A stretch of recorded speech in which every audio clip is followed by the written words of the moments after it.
السلام عليكم ورحمة الله.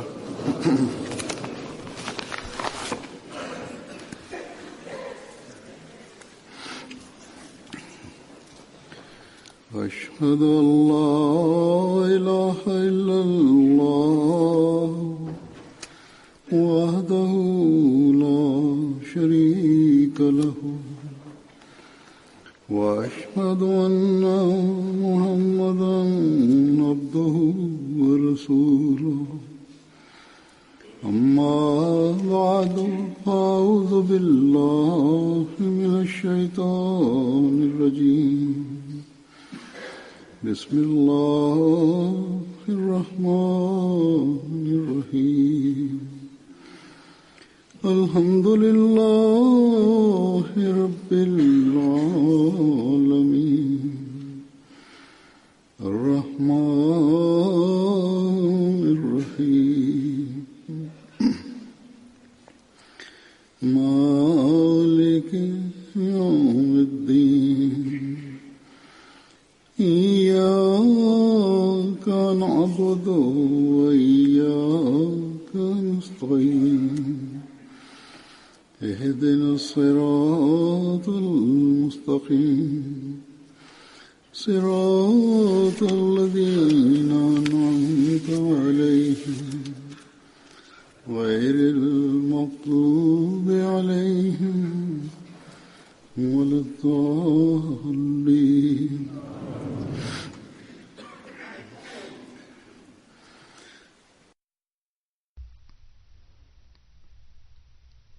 De temps à autre, j'évoque des récits qui ravivent la foi concernant la conversion à l'Ahmadiyya de certains individus, où j'évoque aussi des expériences spirituelles, des expériences extraordinaires découlant de leur acceptation de l'Ahmadiyya. Ces récits concernent aussi les faveurs divines qui pleuvent sur la Jamaat et les progrès qui en résultent dans la foi des membres de la Jamaat, ainsi que le renforcement de leur foi. Nombre de personnes me demandent ou m'écrivent pour me dire de relater souvent ces récits, car ces récits sont intéressants. Et étant intéressants, ces récits attirent aussi l'attention de nos enfants. Ces récits améliorent la condition religieuse et spirituelle des jeunes. Et ces parents disent, ces récits améliorent aussi notre condition à nous. Ces récits nous interpellent concernant notre propre réforme, disent ces parents. Certains Ahmadis de naissance écrivent que la foi de ces nouveaux venus et leur relation avec Allah les embarrassent, et ces récits les interpellent afin qu'ils puissent eux aussi progresser dans leur foi. De même, certains nouveaux convertis relatent que ces récits renforcent leur foi.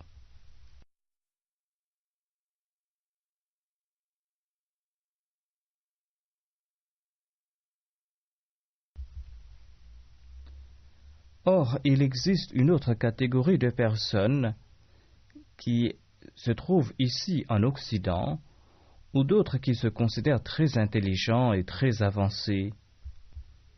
Ils sont originaires du Pakistan, mais ils ont été complètement engloutis par ce bas monde,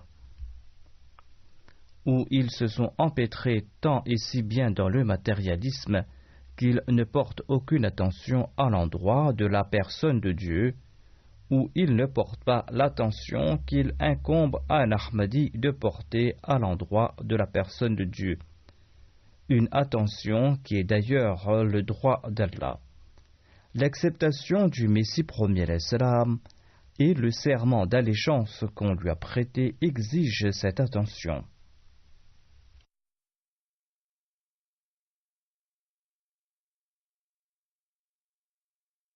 En premier lieu, ces gens-là ne s'acquittent pas de leur devoir envers Allah et envers la Jamaat qu'il a établie. D'ailleurs, même s'ils le font, l'attention qu'ils y portent est presque inexistante. Ils négligent leurs devoirs religieux, ils ne réfléchissent pas sur leurs conditions spirituelles. Ils réfléchissent guère à propos de leurs conditions spirituelles.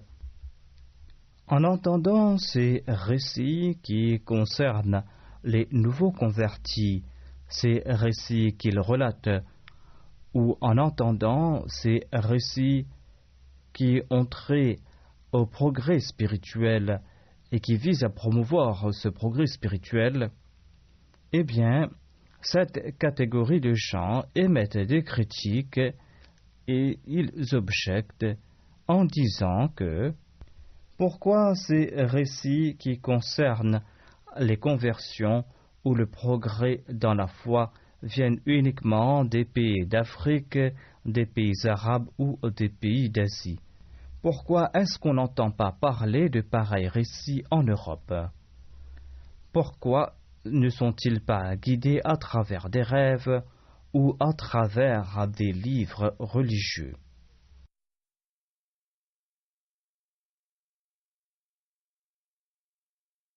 Pourquoi cela ne leur attire-t-il pas l'attention? Pourquoi est-ce qu'ils ne font pas d'expérience spirituelle? De prime abord, sachez qu'il existe en Occident des gens qui sont intéressés par la religion. Et Allah leur montre aussi des signes. Allah leur ouvre la voie pour leur progrès spirituel.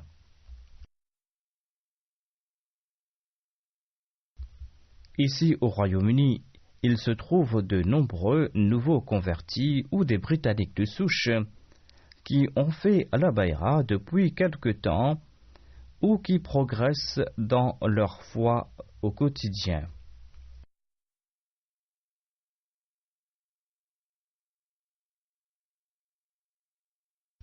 Il s'agit de nouveaux convertis ou de ceux qui ont embrassé l'Ahmadiyya depuis quelque temps. Ils passent par des expériences des plus extraordinaires. Ces expériences augmentent leur foi et leur conviction en la personne de Dieu. Ils ne cessent de comprendre davantage la véracité de l'Ahmadiyya et ces personnes progressent dans leur sincérité et dans leur fidélité à l'égard du califat. Cela concerne des hommes et des femmes.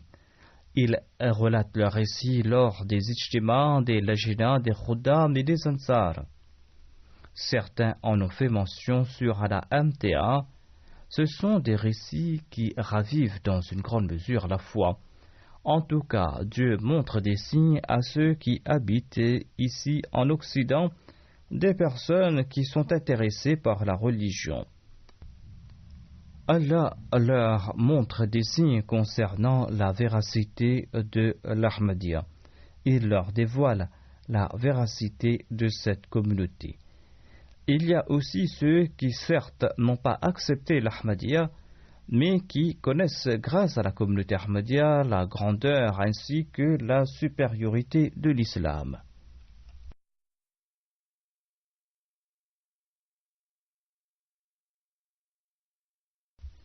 Il y a de nombreux récits que j'évoque après mes tournées ou après les jalsa.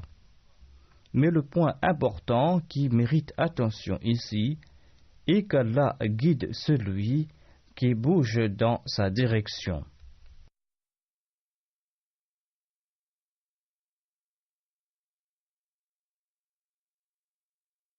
Si un individu s'empêtre dans ce monde, s'il ignore entièrement la personne de Dieu, si cette personne ne nourrit aucune relation avec la personne de Dieu, ou si cette personne n'a aucune relation avec la religion, et si cette personne persiste à vouloir détruire sa vie future, eh bien, Allah ne se souciera pas de sa personne, et cette personne sera privée de la direction.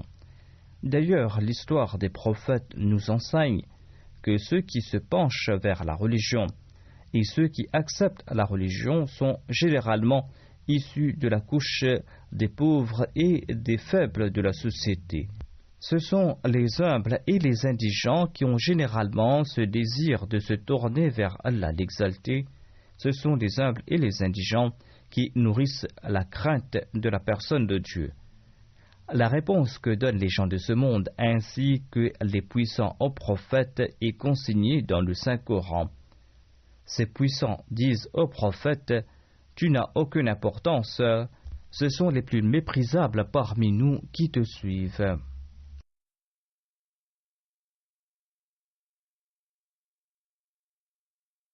Ils disent que ce sont les plus méprisables qui suivent les prophètes. Ainsi donc, les gens de ce bas monde sont bouffis d'orgueil. En raison de leur arrogance et en raison de leur engouement pour le matérialisme, ils n'ont guère l'occasion de se soucier de la spiritualité. D'ailleurs, la majorité des gens en Occident et dans les pays développés sont des athées.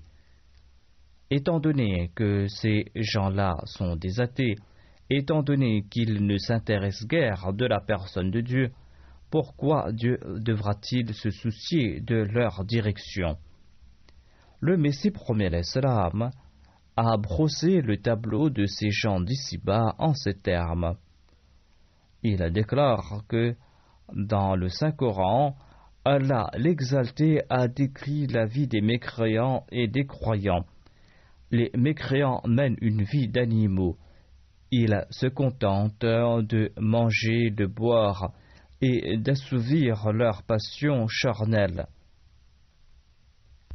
Ya'kuluna kama ta'kulul an'am, dit le Saint-Coran, c'est-à-dire qu'ils se contentent de manger et de boire comme les bestiaux. Le Messie prôné l'Islam ajoute: si un bœuf se contente de manger du foin pour ensuite s'asseoir au moment de labourer le champ. Dans le passé, les fermiers utilisaient des bœufs pour labourer leurs champs. Ici, au Royaume-Uni, on utilisait des chevaux dans le passé. Le Messie promet l'Islam ajoute: si un bœuf se contente de manger du foin pour ensuite s'asseoir au moment de labourer le champ, eh bien, le fermier l'enverra à l'abattoir. Il va le confier au boucher. Il en est de même de ceux qui ne se soucient pas des commandements divins. Ces gens-là mènent une vie de débauche. Allah l'exalté affirme à leur propos: Qul ma ya'ba'u bikum Rabbi lawla du'a'ukum. C'est-à-dire que mon Seigneur ne se soucie guère que vous l'adoriez ou pas.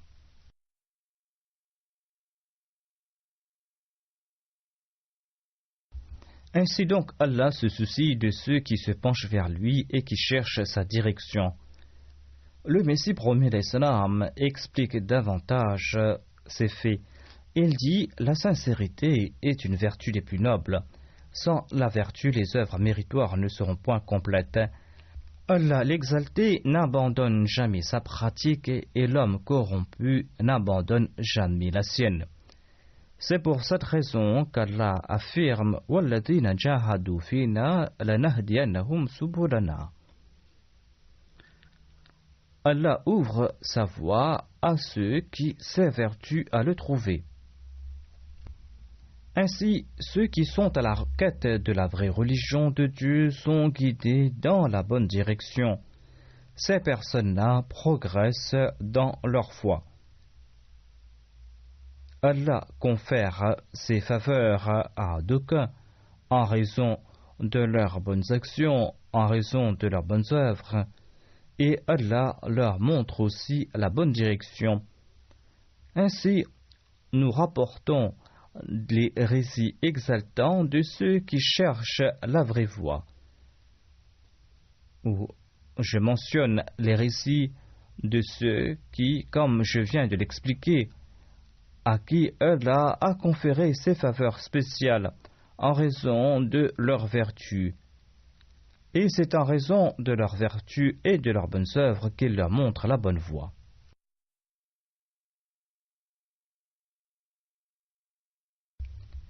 J'ai réuni pour le sermon d'aujourd'hui des récits éminemment spirituels, décrivant l'essor de certains dans leur sincérité. L'Amir Saheb de la Jamaat du Burkina Faso relate: notre missionnaire local est parti dans un village afin d'y prêcher notre message. Après sa prédication, une vieille femme était la seule à faire la baïra. Le missionnaire a informé les habitants du village que notre mosquée est située à une quinzaine de kilomètres et qu'ils peuvent s'y renseigner au sujet de la Jamaat Ahmadiyya et que la prière du vendredi y est organisée. En tout cas, la vieille femme était la seule à faire la baïra. Le muallim relate qu'il se trouve entre la mosquée et le village un canal qui est inondé au cours de la saison pluvieuse.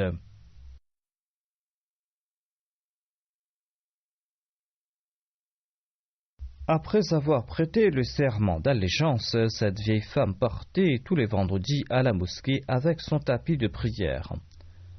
En voyant le canal inondé, elle posait là son tapis de prière et elle disait qu'elle avait accompli la Salat de Jumma avec les Ahmadis, car telle était son intention.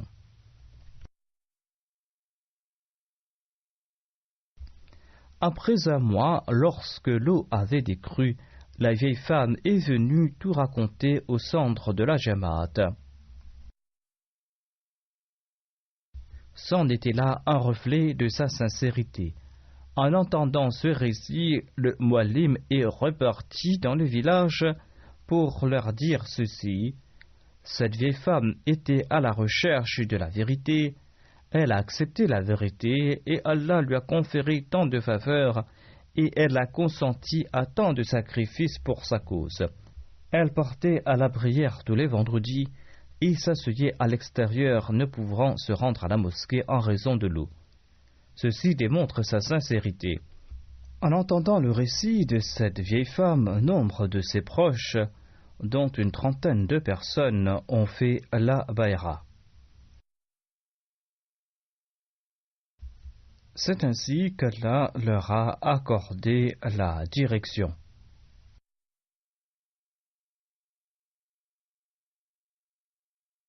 Il y a aussi les récits de ceux qui deviennent Ahmadis grâce à des rêves. Madame Asia de la France a fait la baïra.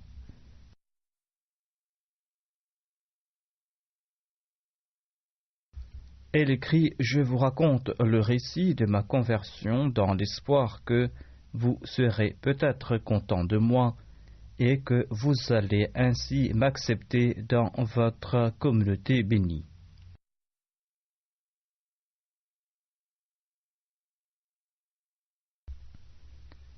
J'étais en train de chercher de nouvelles chaînes sur Internet comme d'habitude un jour, quand je suis tombé sur un lien de l'émission Al-Hibal al-Mubashir où l'on discutait sur le sujet de la mort de Jésus.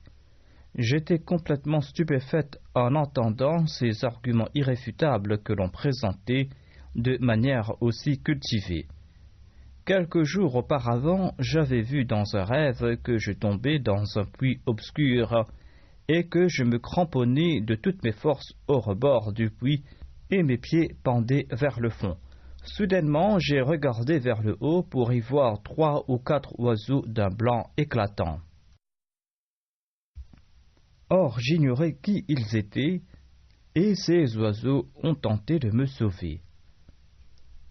Je ne comprenais pas le sens de ce rêve au tout début. J'ai su par la suite qu'il s'agissait en fait des panélistes de l'émission Al-Hiwar, et ils avaient pris la forme des oiseaux.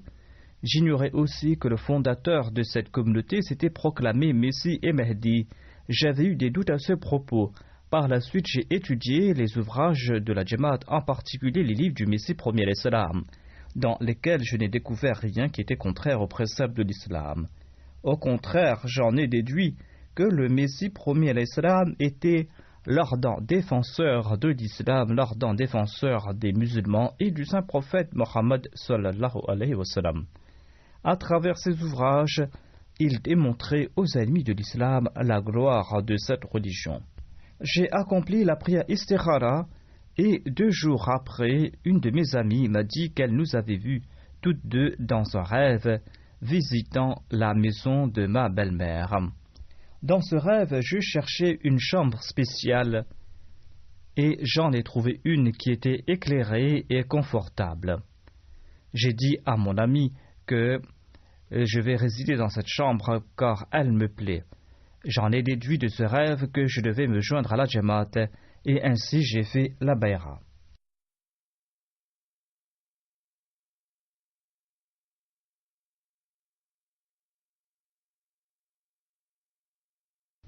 Madame Mira de la Turquie relate en ces termes sa conversion grâce à la MTA. Elle dit: j'ai connu la Jamaat en 2010 et je m'y suis jointe. J'avais constaté que mon mari suivait la MTA Al-Arabiya avec beaucoup d'intérêt. J'en ai fait de même et souvent je suivais la chaîne en son absence. Mon mari m'a conseillé de faire la Bayra le cœur tranquille. Je lui ai répondu que je ne pouvais assumer pareille responsabilité et que ma famille était grande et j'ai aussi de grandes responsabilités. J'ai aussi regardé le documentaire sur le Dajjal préparé par la Jamaat. Les commentaires étaient très logiques et rationnels. Je n'avais pas eu connaissance de cela dans le passé. J'ai suivi la MTA davantage ainsi que les émissions d'Al-Hiwar et j'ai accompli la prière Tahajjud régulièrement. Un jour, M. Abdul Qadir Odi est venu en tournée et c'est là que j'ai fait la Bayra. Mes brus ainsi que mes filles en ont fait de même. Nous discutons sur la Jamaat et nous affirmons que c'est l'islam véritable.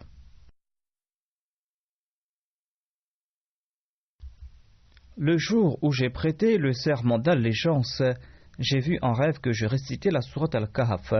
J'étais certaine qu'Allah me protégera du mal de l'Antéchrist et que je serai de ceux qui aident la cause de l'imam Al-Mahdi. Je remercie Dieu d'avoir protégé ma foi et je prie qu'il me permette d'honorer cette responsabilité. Ceci est le récit de sa conversion ainsi que de sa requête de prière.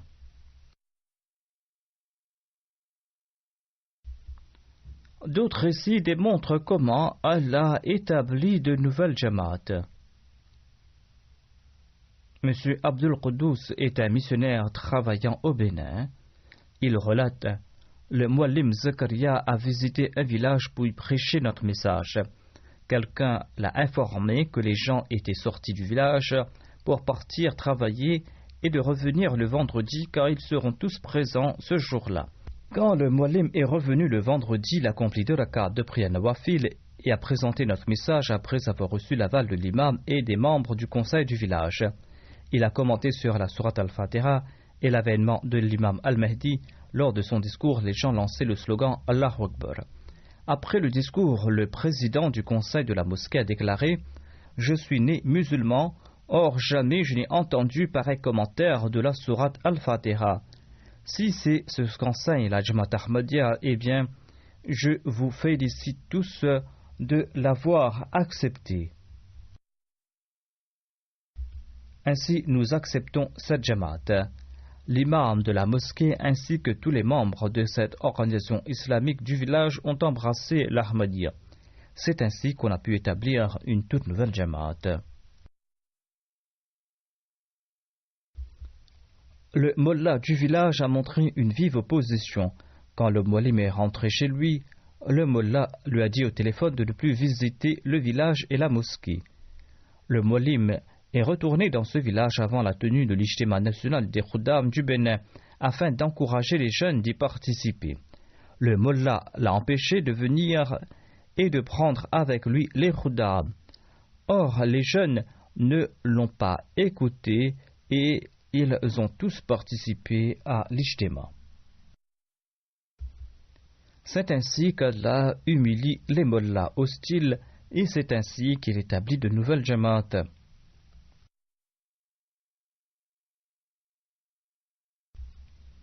Voici un autre récit qui nous vient de la région d'Arusha concernant l'établissement de nouvelles Jamaat. Le missionnaire relate: par la grâce de Dieu, nous avons pu implanter la Jamaat dans une nouvelle région.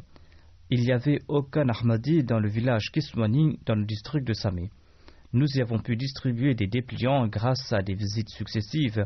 Nous y avons aussi distribué des livres et des journaux de la Jamaat. Par la grâce de Dieu, d'aucuns ont fait la Baïra là-bas et nous y avons établi une nouvelle Jamaat.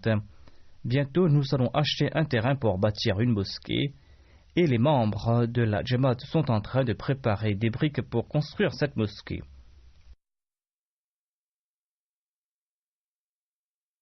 L'hostilité des autres musulmans a aussi commencé. Ils sont en train de provoquer les masses et de mener de viles campagnes contre la Jamaat. Avec l'aval des autorités, nous avons organisé un débat dans le village. Nous l'avons annoncé et invité les mollahs d'y participer s'ils croient avoir raison, et nous leur avons demandé de parler au grand jour. Le débat a été organisé selon le programme convenu et nombre de non-ahmadis y ont participé. Or, aucun mollah sunnite ne s'est présenté et les gens du village ont compris que les mollahs ne savent rien faire d'autre que de faire du bruit. Allah l'exalté guide les gens par différents moyens, ceux qui sont réellement intéressés par la religion. La mère Seb du Burkina Faso relate: nous sommes partis présenter notre message dans le village de Nabir et par la grâce d'Allah l'exalté, nombre de personnes ont fait le serment d'allégeance. Nous avons affecté un muallim dans une mosquée en terre battue. L'on y organise régulièrement la prière du vendredi, mais le mollah non-ahmadi y sème le trouble. Il entre dans la mosquée à l'heure de la prière du vendredi pour disperser les fidèles, afin que les gens s'éloignent de l'Ahmadiyya. Or, la Jamaat ne cesse de grandir. Le mollah ayant échoué a fini par bâtir une mosquée devant la mosquée qui appartient à la communauté, en annonçant que cette mosquée de la Jamaat Ahmadiyya sera utilisée uniquement pour ranger les tapis de prière, et que personne n'y priera. Or, la situation fut tout autre. Les membres de sa famille sont les seuls à prier dans sa mosquée. Les fidèles ne cessent de remplir notre mosquée par la grâce d'Allah, et environ 250 personnes sont présentes pour la prière du vendredi dans ce tout petit lieu. Allah l'exalté montre aussi des signes de l'exaucement des prières. Monsieur Ansar, le missionnaire du Bénin, relate: 200 personnes ont embrassé l'Ahmadiyya dans un village nommé Asiou. Nous y organisons des classes de formation tous les vendredis et tous les mardis. La fille du président de la Jamaat qui habite dans un village voisin était tombée gravement malade et son corps était sans vie. Quand j'ai visité le village, le père, c'est-à-dire le président de la Jamaat, m'a demandé de prier pour elle et d'écrire au calife pour qu'il en fasse de même. Ainsi donc, ils m'ont écrit cette lettre et l'ont envoyée ici. Le missionnaire relate: quand je l'ai visité le lendemain, on m'a appris que la fille avait cessé de parler et de bouger. On l'avait apportée à l'hôpital pour les traitements, mais les traitements furent inefficaces et on l'avait retournée à la maison tout désespéré. Un mollah est venu faire des incantations sur la fille pour une somme de 40 000 francs et il a pris aussi une chèvre. Mais la fille ne s'était pas rétablie. Un autre mollah a pris une grosse somme sans que cela ne fasse de différence. Ayant perdu tout espoir et croyant qu'elle était sur le point de mourir, on l'a ramenée chez son père. Celui-ci a demandé à la Jamaat d'envoyer une lettre au calife pour requérir ses prières en sa faveur. Et un jour après, la fille a commencé à bouger et le jour d'après, toute trace de maladie avait complètement disparu. Personne ne pouvait croire qu'elle allait survivre, voire personne ne peut dire à présent qu'elle était malade auparavant. C'en est là une preuve de la véracité du Messie promis alayhi salam. Monsieur Karim, un muallim du Burkina Faso, rapporte: nous sommes partis dans un village prêcher le message de l'Ahmadiyya. Quand nous avons approché l'imam du village, pour lui demander la permission de présenter notre message, il a commenté « Votre missionnaire nous avait visités dans le passé et beaucoup parmi nous avaient fait la bayra, or tout le monde ne l'avait pas fait. Vous pouvez présenter votre message. Ceux qui ne sont pas encore Ahmadis se joindront peut-être à la Jamaat. Il y a eu de longues sessions de questions et de réponses. En fin de compte, un des aînés a déclaré « Nous avions certes embrassé l'Ahmadiyya, mais nous n'avions pas encore saisi certains points. Or, j'ai compris aujourd'hui que vous êtes les seuls à rendre de vrais services à l'islam, car vous accomplissez ce travail avec constance et sans vous lasser. Ainsi, nous sommes avec vous. » L'imam du village a demandé à ceux qui n'étaient pas encore Ahmadis de faire la bayra. Ainsi, 73 personnes de plus ont embrassé l'Ahmadiyya dans ce village. C'est Allah qui, de par sa grâce, permet à ces personnes d'embrasser l'islam véritable en ouvrant leur cœur. C'est parce qu'ils se soucient de la spiritualité que cela se passe là-bas. Ils ont passé toute la nuit à suivre ces rencontres religieuses. Ici, personne n'a autant de temps à consacrer à la spiritualité et à suivre des sessions de questions et de réponses sur la religion. L'adjoint du responsable de la prédication en Inde écrit ceci. Nous avons rétabli le contact avec un certain Abdus-Sattar de la ville de Lakhimpur. Quand nous l'avons rencontré, il pleurait à chaudes larmes. Il a raconté ceci. Nous habitions le village de Kiranpur et nous y avons beaucoup de terre et notre business était florissant. Nous nous sommes joints à la communauté 12 ans de cela. La persécution après notre conversion fut très âpre. Les ennemis ont caillassé notre maison et nous en ont chassé. Ils ont tellement frappé mon fils qu'ils l'ont gravement blessé. Ils ont fracturé le bras de ma femme. Il y avait tellement d'opposition que nous avons dû quitter les lieux en vendant notre maison et nos terres à prix réduit. Tout notre business s'est effondré. De là-bas, nous avons déménagé dans une toute petite maison située dans la ville de Lakhimpur. Mais les opposants nous ont poursuivis jusqu'ici et ont retourné contre nous tous les musulmans de la ville. Il n'y avait pas un seul musulman de la ville qui nous parlait. On nous embêtait à chaque fois que nous sortions. À cette époque, nous avons aussi perdu le contact avec la Jamaat, mais Dieu nous a montré un grand signe de la véracité de la Jamaat. Ceux qui étaient en tête de file de cette opposition contre nous partaient dans un bus pour un mariage quand le bus s'est coincé au milieu des rails et un train l'a percuté. 28 personnes au total sont mortes sur le coup. Ceux qui étaient sortis vivants étaient gravement blessés. Les cadavres étaient tellement déformés qu'on ne pouvait plus les reconnaître. Des parties des cadavres étaient éparpillées au loin. Un opposant avait perdu 9 membres de sa famille. Lorsque nous avons appris à propos de l'accident, nous sommes partis visiter les blessés à l'hôpital. Les membres de leur famille étaient très embarrassés et préféraient ne pas venir devant nous. Après cet accident, l'imam de la grande mosquée de Lakhimpur a appelé les blessés parmi les opposants, ainsi que la famille de M. Abdus-Sattar. L'imam a demandé aux opposants de présenter leurs excuses aux Ahmadis et de mettre fin à leur opposition et leur boycott. Par conséquent, l'opposition s'est calmée après cet accident. Nous étions plus en contact avec la Jamaat, rapporte la personne, mais nous étions Ahmadis de cœur. Ainsi, nous étions très ravis après avoir recontacté la Jamaat et nous avons renouvelé notre bayram. Dieu renforce aussi la foi de ceux qui deviennent Ahmadis sincèrement. Le missionnaire du Kosovo écrit qu'il y avait un certain monsieur Shifjid Karashki qui était un savant renommé depuis fort longtemps. Il officiait aussi comme l'imam de la mosquée principale de la capitale du pays. Il était aussi professeur d'université, il y enseignait l'islam et il était très apprécié dans le pays.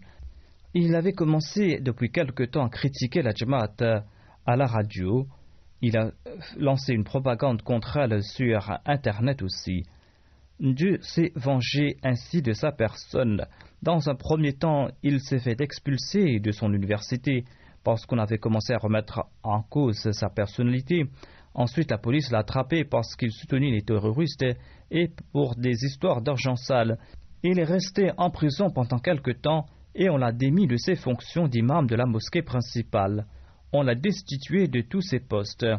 Il y avait d'autres imams qui menaient des propagandes contre la Jamaat. Ils ont été arrêtés parce qu'ils attisaient la haine religieuse et nuisaient à la paix du pays. On dit que jamais les ulémas du pays ont été humiliés de cette façon. Cet incident a renforcé davantage la foi des Ahmadis de ce pays.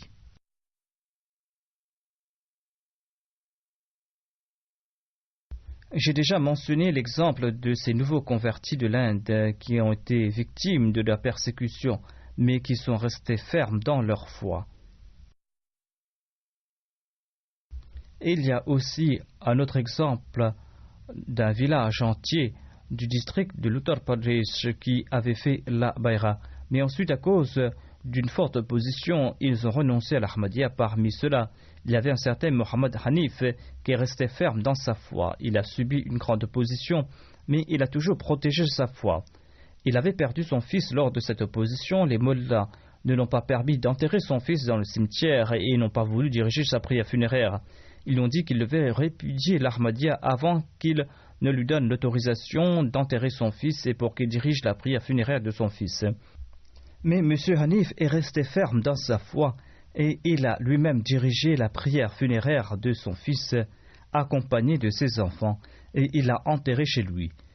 Lorsqu'il a été contacté par la Jamaat, il avait les larmes aux yeux et il a renouvelé sa bayra.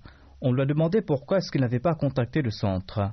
Il a déclaré qu'on lui avait dit que le centre de la Jamaat se trouvant à Lucknow a été détruit et que leur école a été fermée et il avait perdu tout contact avec Qadian. Mais en dépit de tout cela, il est resté ferme dans sa foi. Dieu souhaitait le guider et de ce fait il est resté ferme dans sa croyance. Mais ceux qui étaient devenus pour d'autres raisons se sont détournés de la Jamaat et ont abandonné la communauté. Un autre exemple de persécution liée à l'appartenance à la Jamaat nous vient de la Côte d'Ivoire. M. Bombasiko, à nouveau converti, a informé ses frères à propos de sa bayra par lettre. Ses frères lui ont répondu que si, dans les 3 jours qui suivent, il n'abandonne pas la Jamaat, et bien conformément à la charia, ils lui trancheront la tête. De plus, son partenaire d'affaires qui appartenait au mouvement wahhabite s'est retiré de son affaire en lui vendant ses parts. Mais M. Bombasiko ne s'est soucié guère de la perte et de l'opposition, et il est resté ferme dans sa foi.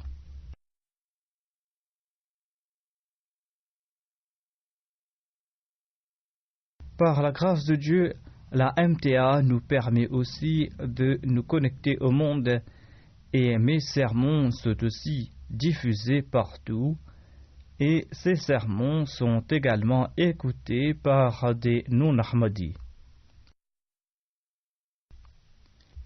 L'Amir Saheb de France rapporte un récit à ce sujet. Il dit qu'un certain M. Daniel a prêté le serment d'allégeance. Il est entré dans la Jamaat et il rapporte qu'avant la Bayra, il habitait sur l'île de Mayotte, qui est une dépendance française. L'imam de la mosquée qu'il fréquentait à Mayotte écoutait souvent mes sermons sur la MTA.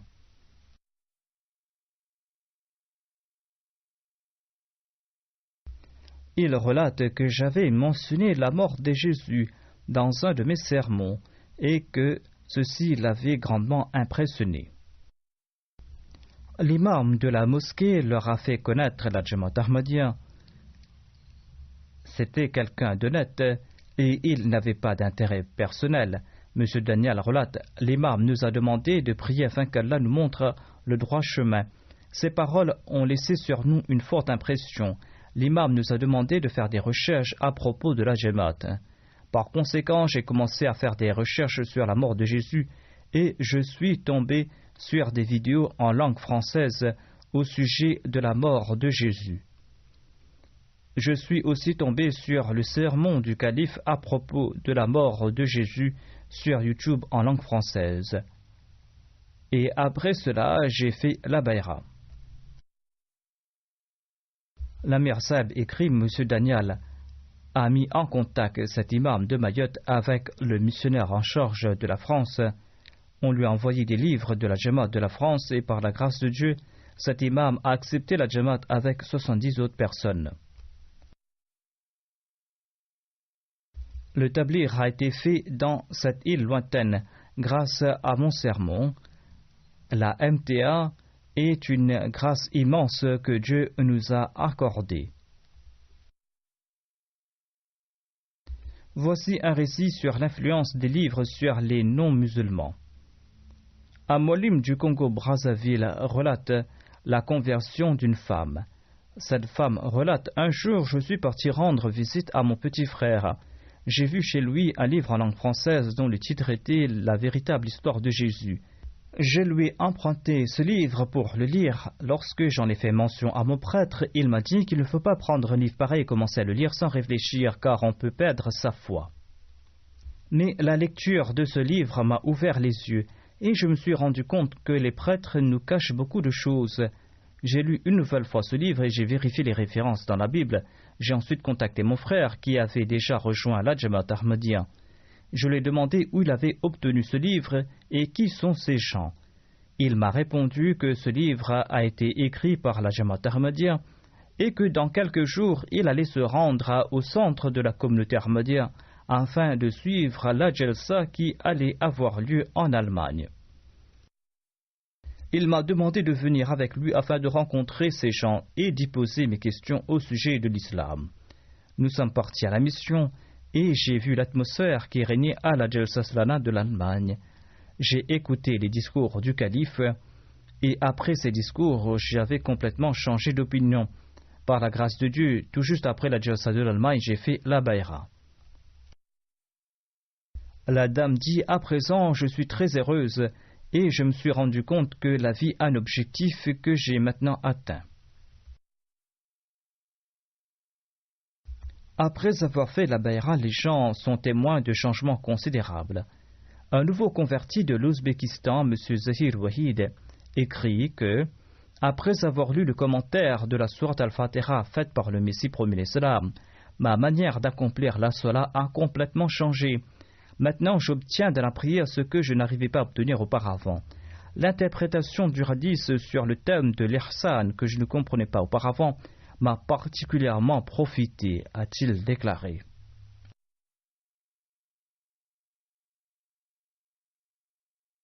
Un missionnaire du Kosovo écrit: les nouveaux convertis progressent de jour en jour en sincérité et en sacrifice.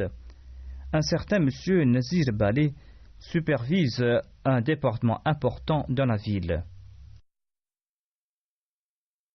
Mais après avoir accepté l'Ahmadiyya, malgré le fait qu'il était très occupé, il passe son temps à servir nuit et jour la Jamaat. Il est toujours prêt lorsqu'il y a un programme de tablir et de tarbiya.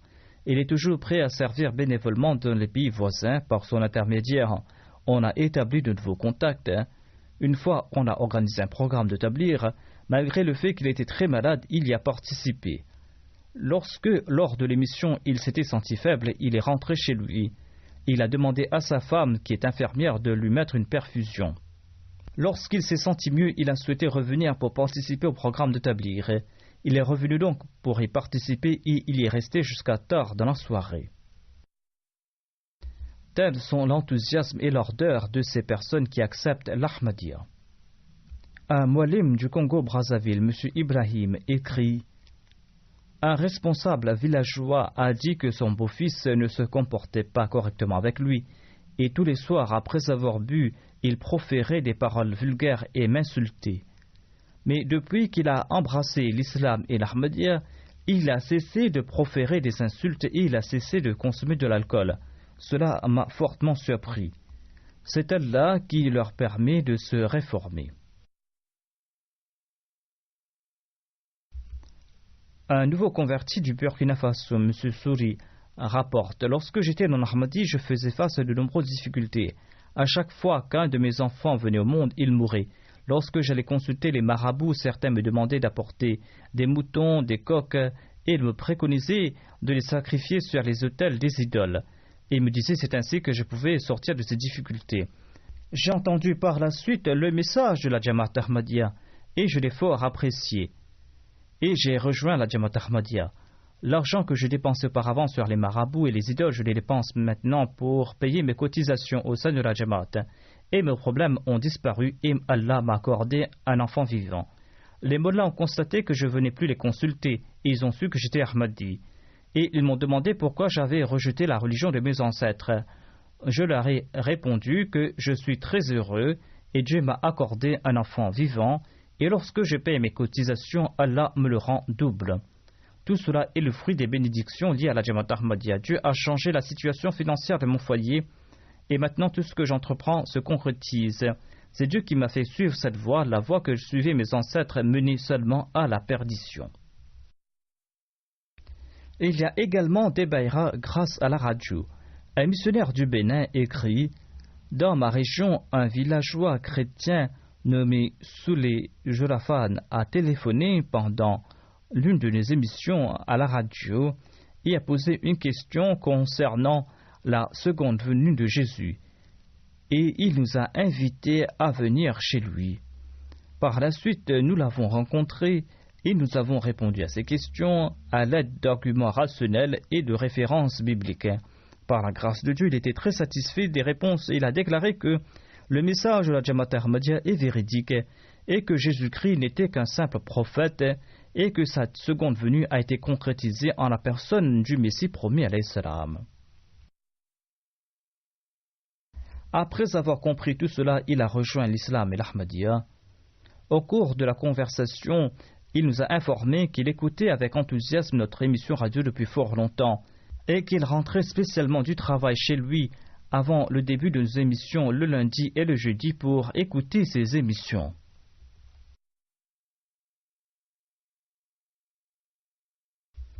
Comme Allah l'a déclaré, il guide celui qui se met en quête de la vérité en toute sincérité. Le missionnaire M. Ralib de la Bolivie écrit ceci. Il y a un certain M. William Shaheen qui est originaire du Liban. Il était un prêtre de la secte des témoins de Jéhovah. Depuis sa naissance, il était chrétien et il est installé en Bolivie depuis 3 ans. Afin d'apprendre davantage au sujet de cette secte, j'ai convenu un rendez-vous avec lui. Lors de notre premier rendez-vous, au lieu de m'informer au sujet de sa secte, il a commencé à me poser des questions sur l'islam et sur l'Ahmadiyya. Ainsi, lors de cette réunion, j'ai présenté les croyances de la Jamaat. Nous avons discuté en détail au sujet de Jésus-Christ. Je l'ai invité à participer à la prière du vendredi. Il a commencé à y participer régulièrement et après la prière, nous discutions de façon très détaillée sur différents sujets. M. William s'inquiétait car s'il acceptait l'Ahmadiyya, eh bien ses parents et les fidèles de l'Église s'opposeraient à lui et il devrait ainsi trouver un nouvel emploi. Mais d'autre part, il accordait une grande importance à la recherche de la vérité. Comme il comprenait l'arabe, il a commencé à lire des livres sur le site arabe de la Jamaat. Après avoir lu ces livres, il a dit qu'il recherchait la vérité depuis fort longtemps et qu'il l'a trouvée. C'est ainsi, sans se soucier de l'opposition et de ses revenus, un jour après la prière du vendredi, il a fait la bayra et s'est joint à la Jamaat. Que les gens fassent ou non la bayra, notre message les touche. M. Kamran Mubashir de l'Australie écrit ceci à ce propos. Nous avons décidé de faire le tablir de porte en porte. Lorsque nous avons frappé à la porte d'une maison, un homme tremblant de colère en est sorti. J'avais l'impression qu'il était sur le point de nous agresser. Le missionnaire ajoute que, dans cet même état de colère, cette personne m'a dit « Depuis que vous, les musulmans, vous êtes dans notre pays, la paix ne règne plus dans notre pays. Quittez notre pays. Vous ne pouvez pas vous y intégrer et d'ailleurs, vous ne voulez pas vous intégrer. » Lorsqu'il a terminé sa phrase, je lui ai répondu que vous avez certainement raison. Certains musulmans sont des extrémistes et sont en train de ternir l'image de l'islam. Mais notre devise à nous est amour pour tous, haine pour personne. Partout où elle se trouve, la Jamaat Ahmadiyya s'intègre complètement.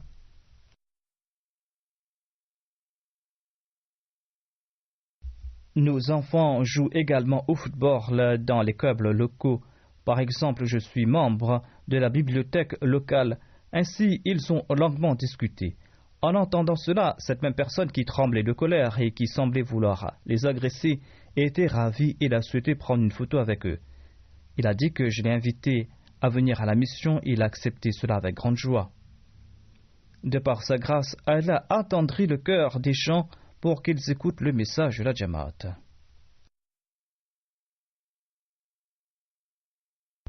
Lors de mon dernier sermon, j'avais mentionné que les demandeurs d'asile devaient faire le tablir.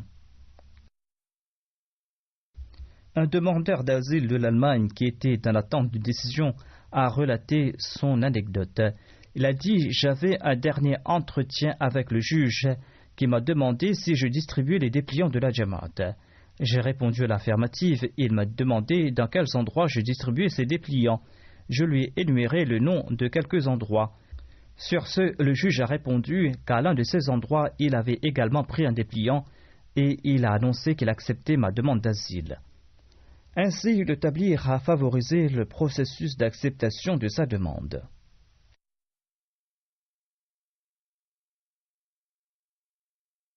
Il y a un autre récit de l'Australie qui vient de M. Kamran. Il écrit que certains khuddam, certains jeunes, hésitent à faire certaines choses. Ils sont timides et ils ont peur de la réaction des gens d'ici. Ici, au Royaume-Uni, par la grâce d'Allah, la Jamaat est très connue. Beaucoup de personnes connaissent la Jamaat et de ce fait, cette hésitation qu'il y avait chez les jeunes a diminué, mais dans certains endroits, il y a encore cette hésitation. Il écrit « En Australie, nous avons organisé un programme de tablir avec les khuddam. On leur a demandé de porter les t-shirts de la Jamaat et de sortir dans la rue pour faire le tablir. Un khadim est venu me voir et m'a dit qu'il était embarrassé de porter un t-shirt sur lequel était écrit le nom de la Jamaat Ahmadiyya. Je lui ai expliqué que c'est par ces moyens que les gens viendront nous voir. Je lui ai demandé de porter ce t-shirt et il en fut ainsi. Par la grâce de Dieu, lorsque le groupe des jeunes est sorti dans la rue, les gens commençaient à les prendre en photo et certains les ont interviewés. Et nous avons eu de nombreuses personnes pour prêcher notre message. Ce jeune, par la suite, a dit à ses amis que auparavant je ne voulais pas porter ce t-shirt de la Jamaat, mais j'ai compris que toutes les bénédictions sont liées au nom de la Jamaat Ahmadiyya. Ainsi, Allah l'exalté est en train d'éduquer les jeunes à travers le tablir.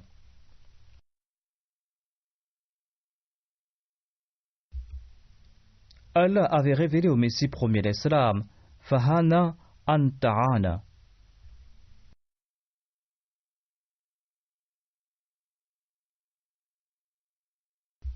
Wa tu'rafu bayna an-nas. Le Messie premier l'Islam explique en ces termes cette révélation qu'il avait reçue de la part de Dieu. Il a dit que cette révélation signifie qu'un temps viendra où tu seras aidé et les gens te connaîtront.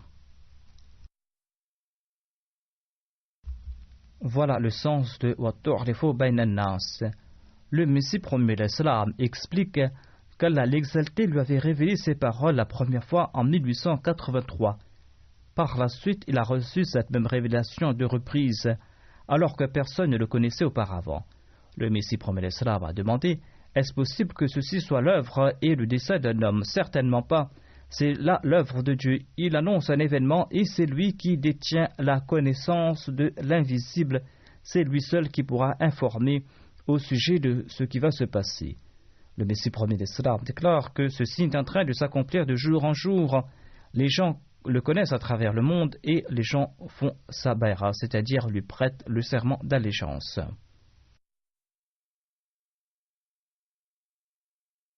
Le Messie premier l'Islam déclare « Dieu m'a informé qu'une époque viendra où tu seras célèbre dans le monde et nous sommes en train de le voir aujourd'hui. Par la grâce de Dieu, nous constatons que le nom du Messie premier l'Islam, le nom de la Jamaat et le nom de l'Islam sont en train de se répandre dans le monde. Cette voix qui est sortie d'un village lointain a atteint les 4 coins du monde et a résonné dans environ 210 pays. En ce qui concerne le nombre de pays, je souhaite également mentionner le fait que certains croient que la Jamaat fait des exagérations et qu'il n'y a pas autant de pays dans le monde, car il y a environ 190 ou 195 pays qui sont membres de l'ONU. Certes, il y a bien autant de pays qui sont membres de l'ONU, mais dans le monde, il y a environ 220 pays. Ces derniers jours, la BBC évoquait un match sportif qu'elle diffusait dans 220 pays à travers le monde. Ainsi, d'aucuns évoquent les États membres de l'ONU, voulant faire croire que la Jamaat exagère et qu'elle a inventé de nouveaux pays. Il faut que certains jeunes se débarrassent de pareilles idées. Qu'Allah nous permette de répandre ce message qui nous a demandé de diffuser par l'intermédiaire du Messie promis alayhi salam.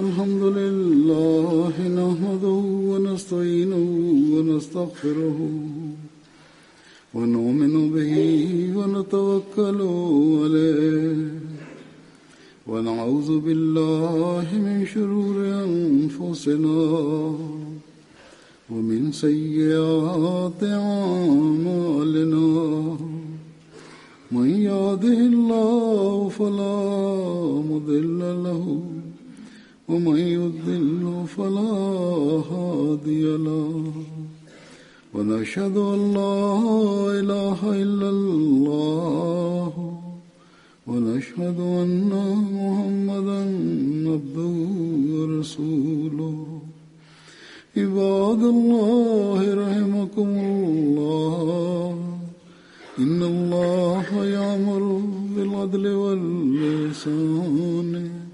وإيتاء ذي القربى وينهى عن الفحشاء والمنكر والبغي يعظكم لعلكم تذكرون اذكروا الله يذكركم وادعوه يستجب لكم ولذكر الله أكبر